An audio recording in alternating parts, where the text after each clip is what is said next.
사랑의 하나님, 감사합니다. 오늘도 귀한 날 허락하시고 새날을 주시며 감사합니다. 준비 시간도 동행하시고 함께하여 주옵소서. 예수님의 이름으로 기도드립니다. 아멘. 찬송가 342장입니다. 342장. 통일 찬송가 395장입니다.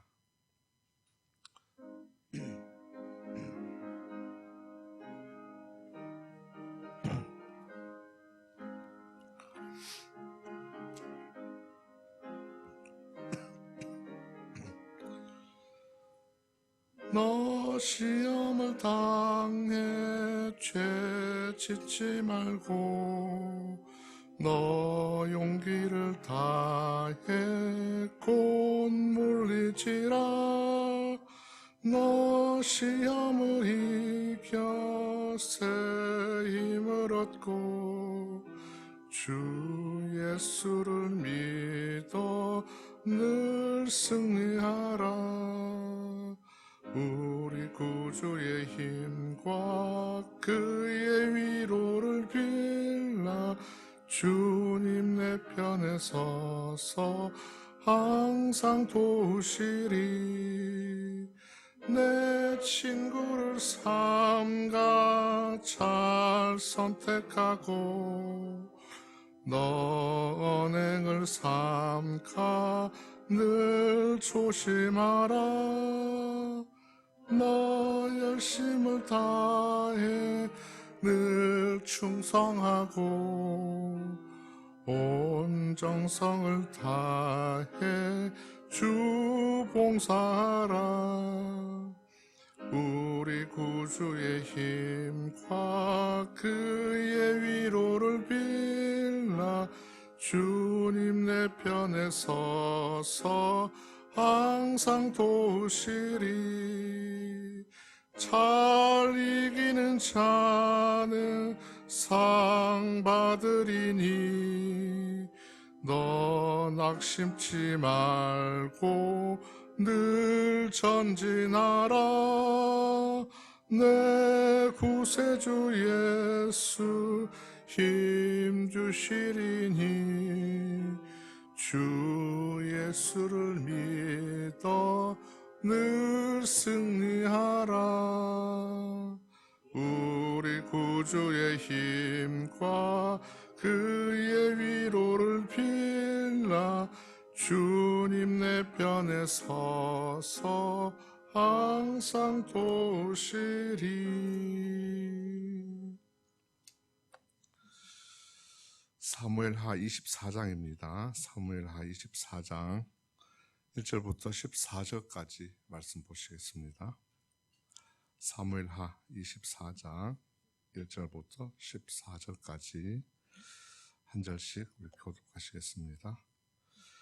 여호와께서 다시 이스라엘을 향하여 진노하사 그들을 치시려고 다윗을 격동시키사 가서 이스라엘과 유다의 인구를 조사하라 하신지라.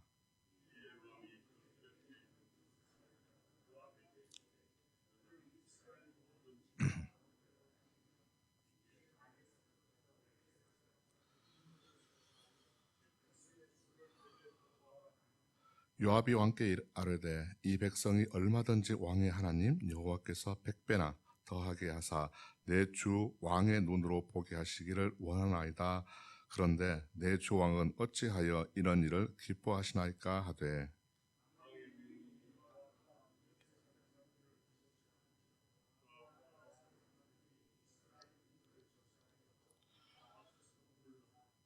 요단을 건너 갓 골짜기 가운데 성읍 아로엘 오른쪽 곧 야셀 맞은 쪽에 이르러 장막을 치고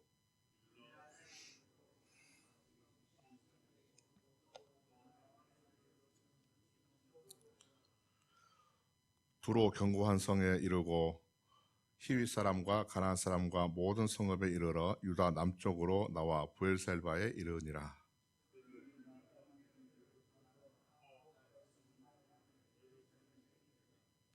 요압이 백성의 수를 왕께 보고하니 곧 이스라엘에서 칼을 빼는 담대한 자가 80만 명이요 유다 사람이 50만 명이었더라.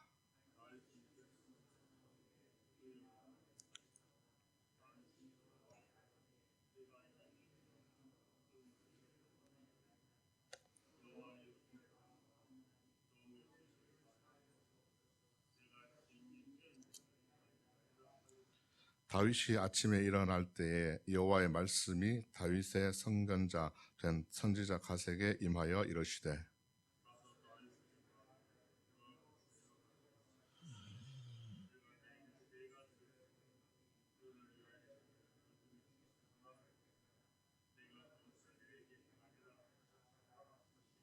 갓이 다윗에게 이르되 아뢰어 이르되 왕의 땅에 7년 기근이 있을 것이니까 혹은 왕의 원수에게 쫓겨 석 달 동안 그들 앞에서 도망할 것이니까 혹은 왕의 땅에 사흘 동안 전염병이 있을 것이니까 왕은 생각하여 보고 나를 보내신 이에게 무엇을 대답하게 하소서 하는지라.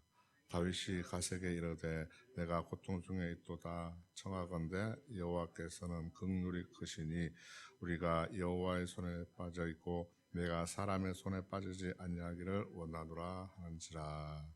아멘.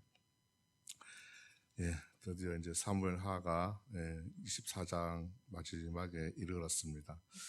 오늘 24장은 인구 조사를 하게 됩니다. 그런데 이 인구 조사를 하게 된 이유가 원인이 나오죠. 1절에 여호와께서 다시 이스라엘을 향하여 진노하사 그들을 치시려고 다윗을 격동시키사 이렇게 얘기합니다. 하나님께서 다시 이스라엘에게 화가 나셨습니다. 또 그들을 치시기 위해서 심판하시기 위해서 죄를 묻기 위해서 또 다윗을 격동시키셔가지고 또 인구를 조사하게 됩니다. 인구 조사를 하게 되는데 원래 이 인구 조사의 목적은 분명하죠. 세금을 걷고 군 병력을 모집하기 위해서 이제 하는 겁니다. 그런데 이제 그 목적과는 조금 다르게 이제 시작이 되죠. 어쨌든 세금을 걷고 이렇게 할 군인을 모집하기 위한 목적으로 했는데 이제 다윗이 명령을 내립니다. 군사령관 요압한테 너는 가서 이스라엘 모든 지파 인구 조사를 해가지고 백성의 수를 파악해서 와라 이렇게 명령을 내립니다. 그리고 이제 그러니까 이제 요압이 왕한테 이렇게 얘기하죠. 아니 근데 왜 인구 조사를 하시려고 하는 겁니까? 이렇게 묻습니다. 그럼에도 불구하고 다윗은 오늘 인구 조사를 강압적으로 밀어붙이게 되는 것을 보게 됩니다. 왕의 명령대로 인구 조사를 하고 이제 전국을 다니는데 9개월 한 20일 동안 인구 조사를 하고 마치고 예루살렘으로 복귀를 합니다. 돌아오게 되는데 왕에게 이제 보고를 하게 되죠. 이제 그 결과에 따르면은 전쟁에 투입될 가용 인원이 군인이 이스라엘에서는 80만 명이고 유다에서는 50만 명. 엄청난 겁니다. 그런데 오늘 다윗은 이 인구 조사의 목적이 있습니다. 사실은 그 목적은 오늘 1절과는 조금 다른 자기 과시입니다. 자기의 힘을 드러내고 자기의 세력이 이만큼 커졌다는 것을 좀 보여주고 싶은 건데요. 다윗은 지금 인구 조사를 마치고 나서 자기한테 있는 그 자기 안에 양심의 가책을 느끼고 하나님께 회개를 하게 됩니다. 10절 보시게 되면 이렇게 얘기합니다. 그의 마음에 자책하고 하나님께 이 일을 행함으로 큰 죄를 범했다 얘기합니다. 그래서 하나님 저희 죄를 용서해 주십시오 라고 이제 회개를 하죠. 제가 너무 미련한 행동을 했습니다. 이렇게 하고 회개를 합니다. 하나님은 그래서 이제 갓 선지자에게 다윗에게 전할 말을 일러줍니다. 그것은 바로 이제 세 가지를 내가 보여줄 건데 다윗한테 전해라 하는 겁니다. 너는 그 중에 하나를 택해라. 그러면 내가 그 일을 행하겠다 이렇게 말씀하시죠. 그 선택해야 할 세 가지가 이제 13절에 나옵니다. 하나는 이 땅에 7년이 기근이 되는 것이고 하나는 왕의 다윗의 이제 원수에게 석 달 동안 쫓겨 다닐 건지 아니면 또 3일 동안 사흘 동안 이 땅에 전염병이 돌 건지 네가 알아서 생각해보고 선택해라 하는 겁니다. 다윗은 참 여기서 무엇을 어떤 걸 선택하든지 참 난감하겠죠. 다윗이 이제 갓에게 이렇게 얘기합니다.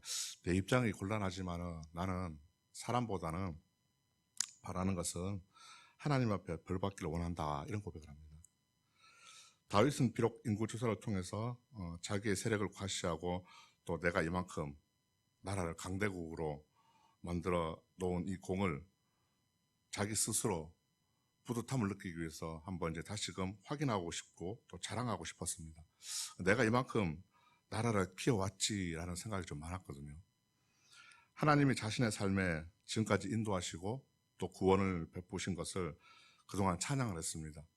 또 그가 국가의 군사력과 또 나라의 번영과 그 위상이 그동안의 하나님의 인도와 은혜가 아니라 자신의 공치사로 돌리려고 했던 그 어리석은 생각을 깨닫고 결국은 다윗은 자신의 잘못을 인정하고 하나님 앞에 눈물로 회개합니다.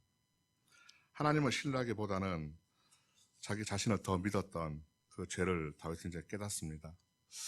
이 모습을 보면서 저는 이런 생각이 들었습니다. 사람은 참 순간적으로 명예욕이나 자신의 힘을 과시하고 싶은 욕망이 들 수 있다는 것. 언젠가 사람이라는 것은 한순간인 것 같습니다. 내가 드러나기를 원하고, 내가 하나님보다 앞서기를 원하고, 하나님의 영광보단, 내가 칭찬받기 원하고, 뭐, 그럴 수 있다는, 생각이 사람이기 때문에 들지 않을까 생각을 해봅니다. 어쨌든 다윗은, 이로 인해서 하나님의 진노를 사기에 충분했죠. 또 하나님은 이 인구조사를 통해서 자기의 그동안 어느 순간 무뎌진 이 양심을 다시금 하나님은 회복하게 해주십니다. 어느 순간 하나님을 의지하기보다는 자신의 욕망으로 차있던 자신을 하나님은 보게 해주셨고 또 깨우쳐 주셨습니다.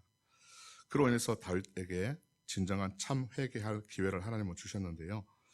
다윗은 자기의 죄를 보고 깨닫는 데 걸리는 시간이 한 10개월 정도 됩니다. 인구조사를 지휘관에 명령하고 내리고 마치기까지 한 9개월 20일 되니까 그 약 한 10개월 시간은 아마 그 기간이 아니었을까 생각이 들죠. 자기의 죄를 발견하는 시간. 그 전까지 다윗을 보게 되면 10개월 전까지는 자기 자랑, 자기 욕망에 사로잡혀 있었던 것입니다. 이것을 통해서 우리는 다윗의 신앙을 우리가 알 수가 있습니다. 그동안 그의 마음은 하나님이 멀리해 있었습니다. 하나님만을 의지했던 다윗의 그 전과의 모습은 완전히 지금 다릅니다. 그동안 어땠습니까? 다윗은 오직 하나님이었습니다. 그럼에도 불구하고 하나님께서 해주실 것이야. 다윗의 시편을 보게 돼도 많이 그런 이야기 나오죠. 상황은 변하지 않지만 하나님을 끝까지 의지하는 모습을 보게 됩니다. 그동안 오직 하나님을 찾고 구하던 그 다윗이 아닙니다. 이제는 자신의 욕망, 과시욕, 자기 자랑 이런 것이 어느 순간 가득 차 있게 되는 모습을 보게 됩니다. 그런 그에게 하나님은 다윗이 스스로 자기 잘못을 깨닫기를 바라십니다. 그래서 기다려주세요. 은혜로. 그것이 사랑이죠. 자신의 잘못을 회개하는 다윗한테 하나님은 갓 선지자에게 3가지를 택하라고 말씀하셨습니다. 그래서 이제 다윗은 하나님 앞에 나는 벌을 받기를 원한다고 했습니다. 이 모습 속에서 한번 우리가 배울 것이 있습니다. 좀 교훈 얻기를 원하는 것이 뭐냐면 하나님은 그래도 불구하고 끝까지 믿고 있는 게 있습니다. 바로 하나님은 긍휼이 크시다는 겁니다. 그럼에도 불구하고 하나님은 신뢰하는 모습을 보게 되죠. 다윗이 하나님께 벌을 받기 원하는 모습에서 우리가 한 3가지 정도를 조금 얻기를 원하는데, 하나는 다윗은 지금 의로우신 하나님께 자기 자신을 온전히 겸손히 낮춥니다. 또 하나는 하나님은 인간을 은혜로 인도하시는 겁니다. 끝까지 은혜로 인도하신다는 것. 또 하나는 모든 것을 해결하시는 것은 하나님이 하신다는 겁니다. 그렇죠. 우리 인간은 이렇게 보면 죄를 짓는 것도 한순간입니다. 하나님은 잘 믿었던 다윗도 어느 순간 자신의 욕망이 자신도 모르게 들어옴으로 인해서 그 죄를 회개하면서 깨닫게 해주신 그 하나님의 귀한 은총도 은혜도 다윗은 온전히 경험을 했습니다. 이 시간 저는 바라기는 우리의 신앙은 현재가 완성이 아닙니다. 지금 과정이죠. 때로는 시험으로 넘어질 때도 있습니다. 우리는 때로는 믿음 생활 잘 하다가도 하나님을 떠날 때도 있습니다. 순간적으로 욱하는 성질이 나올 때도 있습니다. 그러나 그것을 깨달을 때까지 우리를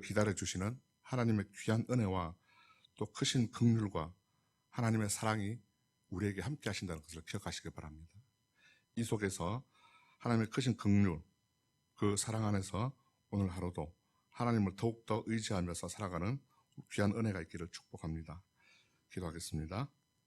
하나님, 인간의 연약함을 잘 아시기에 오늘도 여전히 기다려주시는 그 귀한 은혜를 경험한 다윗처럼 오늘도 저희들도 하나님의 크신 긍휼 안에서 오늘 하루도 주님의 은혜 안에 머물며 감사하며 기쁨으로 살아가게 하여 주옵소서. 예수님의 이름으로 기도합니다. 아멘. 하늘에 계신 우리 아버지, 아버지의 이름을 거룩하게 하시며 아버지의 나라가 오게 하시며 아버지의 뜻이 하늘에서와 같이 땅에서도 이루어지게 하소서. 오늘 우리에게 일용할 양식을 주시고 우리가 우리에게 잘못한 사람을 용서하여 준 것 같이 우리 죄를 용서하여 주시고 우리를 시험에 빠지지 않게 하시고 악에서 구하소서. 나라와 권능과 영광이 영원히 아버지의 것입니다. 아멘. 우리 시간 기도하실 때 나라와 민족을 위해서 기도해 주시고 또 태풍으로 인해서 또 어려움을 겪고 있는 우리 이웃들을 위해서 또 재난으로 고통받는 우리 이웃들을 위해서 기도해 주시고요. 해외에 나가 있는 선교사님들 또 교회 안에 특별히 고통받고 또 치료 중이신 분들, 암투병 중이신 분들 또 치료 가운데 힘겨워하시는 분들 있죠. 함께 우리가 하나님께 기도해 주시기를 바라고요. 또 교회 학교 회복 그리고 이제 교회가 온전히 회복될 수 있도록 함께 기도해 주시고 각자 개인적으로 기도하실 때 여러 가지 개인의 기도 제목 따라 기도하실 때 주님 한번 찾고 기도하시겠습니다. 주여